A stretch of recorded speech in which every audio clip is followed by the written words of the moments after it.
कानून पाठ पढ़ाने की जिम्मेवारी बिहार पुलिस के कंधों पर है और अमूमन आप देखते होंगे कि अगर कोई व्यक्ति कानून का पालन नहीं करता तो बिहार पुलिस के जो आला अधिकारी हैं उनके खिलाफ कार्रवाई करते हैं।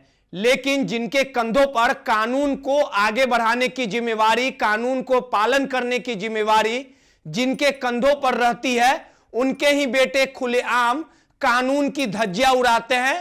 पूरी घटना आपको सिलसिलेवार तरीके से समझाते हैं कि आपको तस्वीरों के माध्यम से जो युवक दिख रहा है इसका नाम फैज अहमद है और यह पटना के फुलवारी शरीफ इलाके का रहने वाला है और इसके पिता पूर्व डीएसपी हैं। अब आप समझ सकते होंगे कि इनके पिता जब डीएसपी होंगे तो किस प्रकार से कानून का पाठ आम लोगों को पढ़ाते होंगे। लेकिन कानून का पाठ पढ़ाने वाले ये डीएसपी साहब के बेटे खुद कानून की धज्जियां उड़ाने लगे।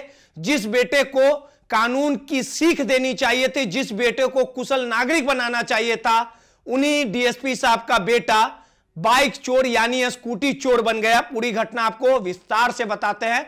कोतवाली थाना क्षेत्र से दिसंबर के महीने में एक स्कूटर की चोरी म्यूजियम के पास हुई थी और इस पूरे मामले की प्राथमिकी कोतवाली थाने में दर्ज की गई थी। इस पूरी घटना को लेकर जो कोतवाली थाने प्रभारी, कोतवाली के थाना अध्यक्ष राजन कुमार है, उनको गुप्त सूचना मिली थी कि म्यूजियम के पास दिसंबर महीने में जो चोरी की घटना, स्कूटी चोरी हुई थी, वो मंदिरी इलाके में लगी हुई है। तभी राजन कुमार दलबल के साथ मंदिरी इलाके में पहुंचते हैं और वहां घेराबंदी करके एक आरोपी को गिरफ्तार करते हैं। जब पुलिस इस फैज अहमद से पूछताछ करती है तो पहले यह पुलिस के सामने रौब झाड़ने लगता है और खुद को कहता है कि यह डीएसपी साहब का बेटा है।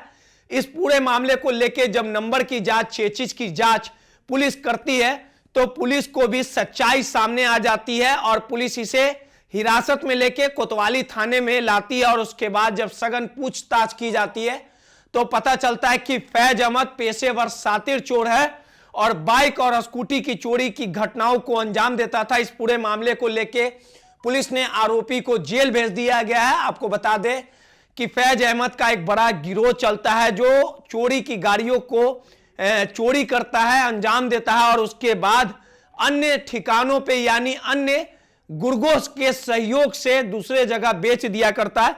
इस पूरे मामले को लेकर राजन कुमार ने कहा कि यह सातिर अपराधी था।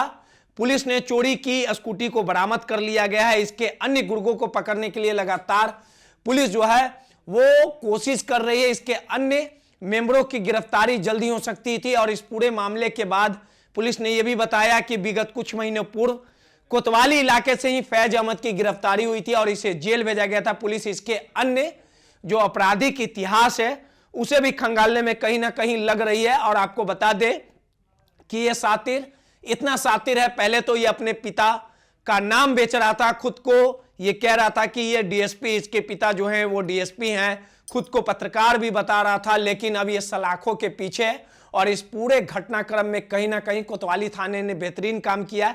अब आप समझ सकते होंगे कि जो पुलिस के आला अधिकारी कानून का पाठ पढ़ाते हैं, उनके बेटे किस प्रकार से काम करते हैं, किस प्रकार से चोरी की घटनाओं को अंजाम देते हैं। और इस पूरे मामले को लेके इनके पिता जो है वो सेवानिवृत्त है, डीएसपी का ये बेटा है और अपने पिता की हनक कहीं ना कहीं दिखाता था। अगर किसी मामले में इससे पुलिस पूछताछ करती थी तो ये अपने पिता के नाम पे हेकड़ी झाड़ता था, कहता था कि हम डीएसपी के पिता हैं, पुलिस से उलझ जाता था। लेकिन कोतवाली पुलिस ने इसकी सारी हेकड़ी निकालने का काम किया। अब ये सलाखों के पीछे।